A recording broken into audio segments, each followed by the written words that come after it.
To Rudra cooking. இன்றைக்கி நம்ம ருத்ரா குக்கிங்கில் மொச்சையும் கத்திரிக்காயும் வச்சு ஒரு காரக்குழம்பு செய்ய போகிறோம்.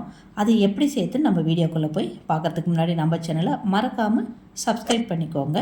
இப்போ வாங்க வீடியோக்குள்ளே போகலாம்.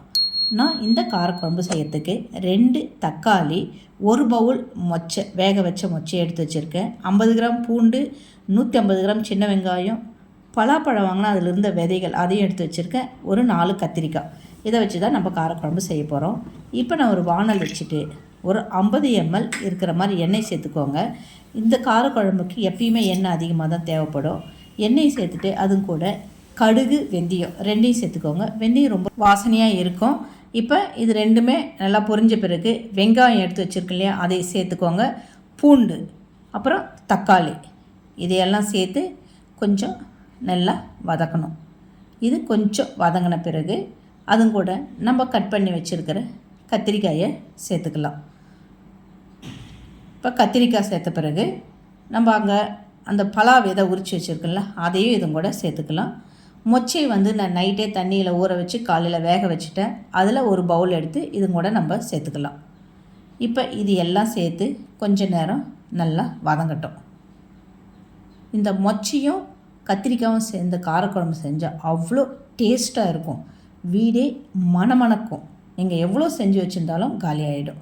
இது நல்லா வதங்கிடுச்சு. நான் ஒரு எலுமிச்சப்பழ அளவு புளியை எடுத்து அதிலே உப்பு போட்டு கரைச்சி வச்சுருக்கேன். அதையும் நம்ம இதன் கூட சேர்த்துக்கலாம். இது இப்போ எல்லாமே சேர்ந்தாச்சு. இதுக்கு கொஞ்சம் மஞ்சத்தூள் ஆட் பண்ணிக்கணும். மஞ்சத்தூள் தான் காரக்குழம்புக்கே கலர் கொடுக்கும். அந்த மஞ்சத்தூள் போட்டுக்கலாம். அப்புறம் சாம்பார் பவுடர், இந்த மிளகாத்தூள் தான். நான் இது ரெகுலராக யூஸ் பண்ணுற மிளகாத்தூள் தான். இது ஒரு 4 டீஸ்பூன் சேர்த்துருக்கோம். இதையெல்லாம் சேர்ந்து கொஞ்சம் நல்லா வேகட்டும்.